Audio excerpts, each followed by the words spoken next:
नमस्कार। आज की महत्वपूर्ण खबर सीधे तौर पर देश की कानून व्यवस्था और आंतरिक सुरक्षा से जुड़ी है। एक तरफ पुलिस गंभीर अपराधों की जांच के लिए अनमोल बिश्नोई को हिरासत में चाहती है, वहीं दूसरी तरफ गृह मंत्रालय के आदेश के कारण उसे तिहाड़ जेल से बाहर ले जाने पर रोक है। अब सवाल ये है कि आखिर सरकार ने ऐसी रोक क्यों लगाई है, इसका कानूनी आधार क्या है और जाँच पर इसका क्या प्रभाव पड़ेगा। तो आइए इस खबर को समझते हैं हमारी इस वीडियो में। हाल ही में क्या हुआ, लॉरेंस बिश्नोई के बाद गृह मंत्रालय के आदेश ने मूसेवाला और बाबा सिद्दीकी हत्याकांड में अनमोल बिश्नोई की हिरासत पर एक रोक लगा दी है, जिसमें यह मामला इसलिए भी महत्वपूर्ण है क्योंकि अनमोल बिश्नोई जेल में बंद लॉरेंस बिश्नोई का एक भाई है। अनमोल को 2025 में अमेरिका से भारत लाया गया था और इसके बाद जांच एजेंसियों ने उसे हिरासत में लिया है। आज मुख्य सवाल यह है कि गंभीर मामलों की जांच और सार्वजनिक सुरक्षा, इन दोनों के बीच संतुलन कैसे बनाया जाए। तो आइए खबर को समझते हैं हमारी इस वीडियो में। लॉरेंस बिश्नोई के बाद अनमोल बिश्नोई को हिरासत में गृह मंत्रालय की रोक लगाई गई है। तो गृह मंत्रालय ने 5 सितंबर 2025 को अनमोल बिश्नोई की जेल से बाहर आवाजाही पर रोक लगाने का आदेश दिया। यानी गृह मंत्रालय ने अनमोल बिश्नोई यानी कि जो लॉरेंस बिश्नोई का भाई है, उस पर जो जेल की आवाजाही है उस पर उसने रोक लगा दी गृह मंत्रालय ने। और इसमें तिहाड़ जेल में 10वीं जगह ले जाने पर प्रतिबंध भी लगा दिया, दूसरी जगह ले जाने पर। यानी कि हम इसमें जो तिहाड़ जेल है उसमें लॉरेंस बिश्नोई को भाई अनमोल बिश्नोई को जेल में बंद किया गया था, इसमें हिरासत में थे। तो उन्हें जो दूसरी जेल यानी कि आवाजाही दूसरी जगह ले जाने पर रोक लगा दी गृह मंत्रालय। इसलिए मुंबई पुलिस की बाबा सिद्दीकी हत्याकांड में और उसकी भौतिक हिरासत नहीं मिल सकी। यानी कि जो मुंबई पुलिस थी, वहाँ के जो सिद्दीकी हत्याकांड हुआ था जिसमें, और उसकी भौतिक हिरासत नहीं मिल सकी है। मामला सार्वजनिक सुरक्षा और कानून व्यवस्था से जुड़ा हुआ है। यानी कि जो ये मामला है वो सार्वजनिक सुरक्षा, आम जनता की सुरक्षा और कानून व्यवस्था जुड़ा हुआ है। इसमें जो आम जनता वो अपना हित मांग रही है, इसमें यानी कि मंत्रालय अपना मांग रहे हैं, जो सार्वजनिक लोग हैं, और कानून व्यवस्था और जो जनता के बीच ये विवाद छिड़ा हुआ है। अनमोल बिश्नोई की बात करें तो ये कौन है, तो अनमोल बिश्नोई गैंगस्टर लॉरेंस बिश्नोई के एक छोटा भाई, यानी कि गैंगस्टर है बिश्नोई। जो लॉरेंस बिश्नोई थे जिन्होंने सिद्धू मूसेवाला जैसे हत्याकांड में उनका नाम लिया जाता है, तो ये उनके जो छोटे भाई हैं अनमोल बिश्नोई। उस पर कई गंभीर आपराधिक मामलों के आरोप भी लगे हुए हैं। इन पर जो कई गंभीर अपराध हैं उन पर मामलों के जो आरोप भी लगाए गए हैं। बाबा सिद्दीकी और सिद्धू मूसेवाला हत्याकांड से जुड़े मामले, इसमें वंचित आरोपी में से इन्हें बोला जाता है। यानी कि जो बाबा सिद्दीकी और जो सिद्धू मूसेवाला हत्याकांड हुआ था, जो एक सिंगर थे सिद्धू मूसेवाले, उनके हत्याकांड के इन पर आरोप लगे हुए हैं। नवंबर 2025 में अमेरिका से निर्वासित होकर भारत आए थे ये लोग, और बाद में बिहार जेल में इन्हें रखा गया था। यानी 2025 में इन्हें नवंबर में अमेरिका से इन्हें लाया गया था और फिर इन्हें बिहार में जेल में इन्हें रखा गया था। आरोपी पर लगाए गए जो आरोप हैं अदालत द्वारा दोष सिद्ध होने के कारण भी माना जाता है। यानी कि जो आरोप लगाए गए हैं इनके जेल में, तो वो आरोप सिद्ध होने के बाद ही लगाए गए हैं, यानी आरोप माने गए हैं। अब हम बात करते हैं जो अमेरिका है उसमें ये मामला क्या हुआ था, इन्हें अमेरिका में क्यों रिहा, मतलब अमेरिका में इन्हें क्यों जेल में रखा गया था, अमेरिका में क्यों ये बंद हुए थे। तो अमेरिका में 2025 में अमेरिकी हिरासत में थे ये लोग अनमोल बिश्नोई। नवंबर 2025 में अमेरिका से भारत निर्वासित किया गया था इन्हें, जो अमेरिका में इन्हें बाद में भारत निर्वासित लाया गया था नवंबर 2025 में। फिर भारत आने के बाद NIS से हिरासत में लिया गया था। जो अमेरिका से जब ये भारत आए थे तो इन्हें INS के हिरासत में लिया गया था। इन्होंने जो हिरासत में लाके इन्हें जेल में बंद किया था। इसलिए ये कहना सही नहीं होगा कि लॉरेंस बिश्नोई अमेरिका की जेल में। यानी कि कुछ लोग का अभी मानना है कि जो लॉरेंस बिश्नोई हैं वो अभी भी अमेरिका की जेल में है, लेकिन उन्हें अमेरिका की जेल से रिहा कर दिया गया है, अब वो भारत आ चुके हैं।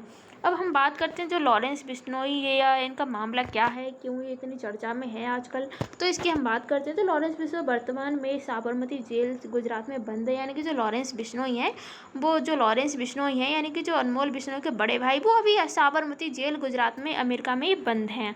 उसके मामले में भी पहले गृह मंत्रालय ने जेल से बाहर ले जाने पर रोक लगाई थी। यानी कि जो उनका जब मामला अभी बीच में स्टार्ट हुआ था लॉरेंस बिश्नोई का, तो उनके गृह मंत्रालय ने उनको भी जेल से बाहर ले जाने पर रोक लगाई थी, जैसे कि अभी अनमोल बिश्नोई पर लगाई है।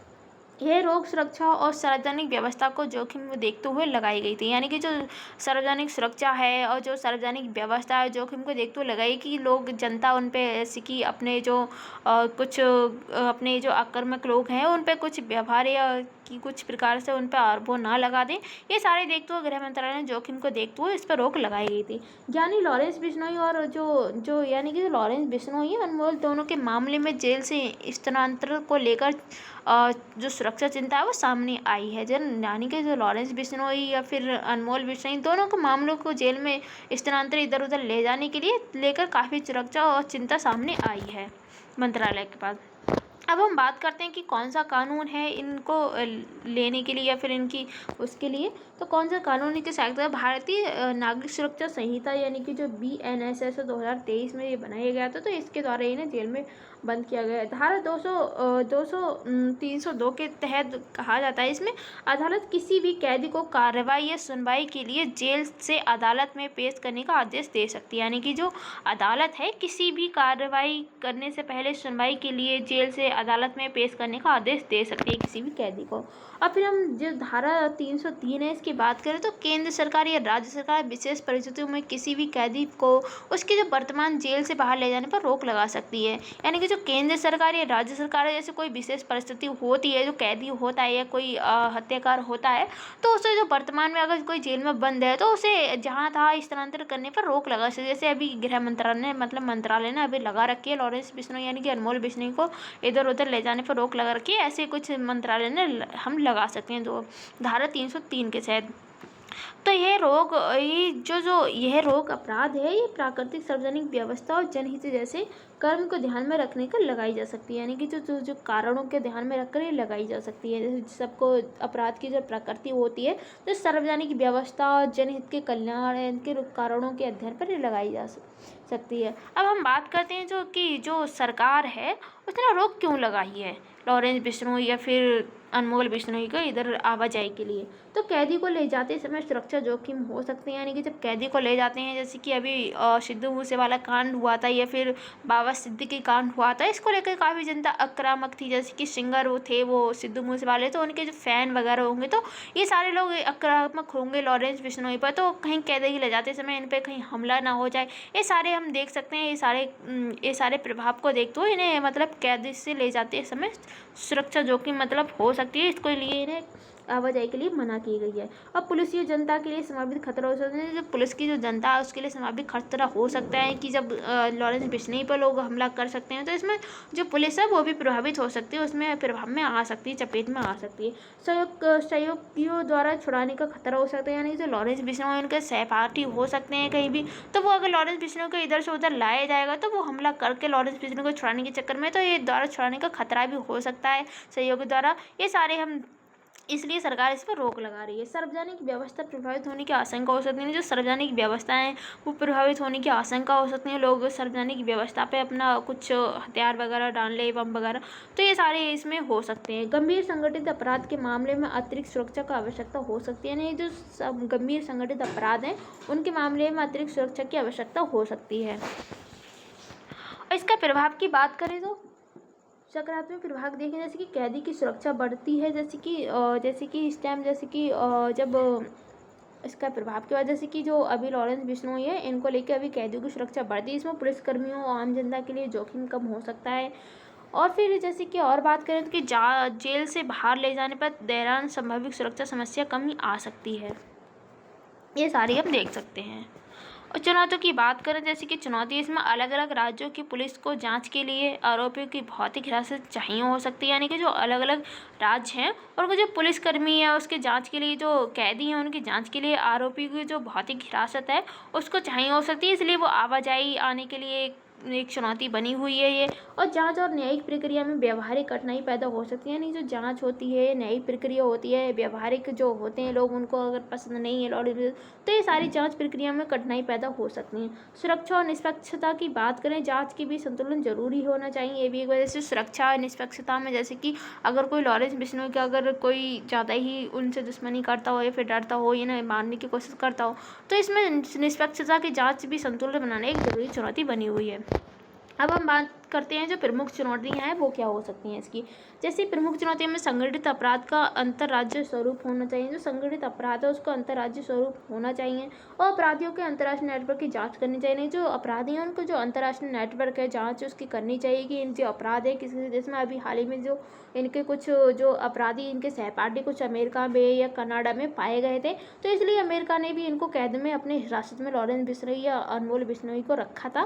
तो ये सारे इनकी हमें जांच करनी चाहिए। ये सारे एक चुनौती बनी हुई है हमारे लिए। अलग अलग राज्यों की पुलिस और केंद्रीय एजेंसियों के बीच समन्वय होना चाहिए। जो अलग अलग राज्यों के जो पुलिसकर्मी हैं वहाँ की केंद्र एजेंसियाँ उनके बीच समन्वय होना चाहिए, यानी कि एक दूसरे से बातचीत होना चाहिए कि इनके जो सहपाठी है वो किधर किधर एक दूसरे से संपर्क बनाए हुए हैं सारे। और जेल सुरक्षा भी होना चाहिए जिसमें लॉरेंस बिश्नोई को कोई छुड़ाने या फिर ऐसा कोई काम ना हो जिससे जेल से छूट के भाग सके। सारे चुनौती बनी हुई है। आरोपी के अधिकार और सार्वजनिक सुरक्षा के बीच संतुलन होना चाहिए। जो आरोपी के अधिकार है और फिर जो सुरक्षा है सार्वजनिक सुरक्षा के बीच संतुलन होना चाहिए और फिर ये सारे इसमें चुनौती बनी हुई हैं। समाधान की बात करें तो इसमें जो पुलिसकर्मी और केंद्र एजेंसी के बीच बेहतर समन्वय होना चाहिए, यानी कि जो वहाँ के जो पुलिसकर्मी हैं या फिर जो वहाँ के जो एजेंसी हैं केंद्र है उनके बीच समन्वय ये बातचीत अच्छी होनी चाहिए जिससे अच्छी तरीके से समाधान देख सकें कि किस समस्या को हम कैसे हल दिए कैसे हम इस समस्या को सुलझा सकें और समाधान कर सकें इसका। सुरक्षित वीडियो कॉन्फ्रेंसिंग होना चाहिए के माध्यम से पेशी पूछताछ का उपयोग करना चाहिए, यानी कि जो वीडियो होती है कॉन्फ्रेंसिंग होती है यानी कि जो मीडिया के द्वारा माध्यम से पेशी की पूछताछ का उपयोग करना चाहिए। और जेलों की आधुनिक सुरक्षा व्यवस्था होनी चाहिए। जेल की जो जैसे कुछ जेल पुरानी होती हैं जिसमें निकलने का या फिर जेल टूटने का ये सारे जो उनके जो दरवाजे वगैरह टूटने के सारे मतलब आशंका अधिक रहती है। तो ये सारे जो जेल है वो आधुनिक सुरक्षा व्यवस्था होनी चाहिए जेल में। जैसे कि लॉरेंस बिश्नोई एक नेटवर्क के माध्यम से काफ़ी अपना जो खौफ बनाए रहते हैं, तो ये सारे होने चाहिए। अंतर्राज्यीय अपराध के लिए संयुक्त जांच तंत्र होना चाहिए। जो अंतर्राष्ट्रीय जो अपराध करते हैं उसके संयुक्त जांच तंत्र होना चाहिए कि उनके जो सहपाठी हैं किस किस देश में हैं, किस देश में इनका नेटवर्क बना हुआ है। तो ये सारे जांच संयुक्तकर्ता होने चाहिए। और कानून जैसे कि कानून का प्रयोग आवश्यकता और जनहित के आधार पर होना चाहिए। जो कानून का प्रयोग है आवश्यकता के अनुसार और जनहित के आधार पर होना चाहिए। और हम बात करते हैं यूपीएससी के पॉइंट ऑफ व्यू से कि यूपीएससी के लिए क्यों महत्वपूर्ण है ये बिंदु। तो एनएसएस 2023 या धारा 302 धारा 303 संगठित अपराध ये सार्वजनिक व्यवस्था ये इसके प्रारंभिक परीक्षा में हम इसे इंक्लूड कर सकते हैं, इस पर ध्यान दे सकते हैं।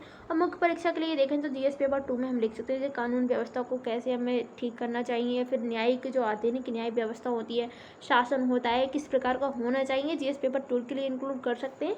और जीएस 3 के लिए क्या अंतरिक्ष सुरक्षा और संगठित अपराध अंतर्राष्ट्रीय अपराध नेटवर्क ये सारी चीज़ें हम जीएस 3 के लिए इंक्लूड कर सकते हैं।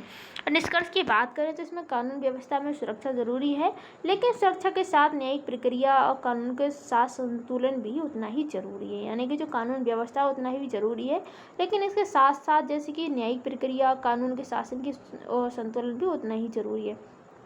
जैसे कि अनमोल बिश्नोई है और उनका मामला जैसे कि अनमोल बिश्नोई का मामला जैसे कि संतुलन और संगठित अपराध से निपटने की चुनौती के सामने लाता है। यानी कि जो उनका जो अनमोल बिश्नोई का मामला है जो संतुलन और जो अपराध की स्थिति है उसको निपटने की चुनौती के सामने लाया जाता है यानी मामला। अतः हम ये कह सकते हैं कि ये मामला महत्वपूर्ण बात समझना ये है कि कानून व्यवस्था मजबूत करने के लिए केवल कठोर कार्रवाई पर्याप्त नहीं है, क्योंकि जरूरी यह है कि कार्रवाई कानून के दायरे में हो और जांच निष्पक्ष हो और साथ ही आम जनता की सुरक्षा भी सुनिश्चित हो। इसलिए एक मजबूत लोकतंत्र की पहचान ये है कि सुरक्षा भी बनी रहे और कानून का शासन भी कायम रहे।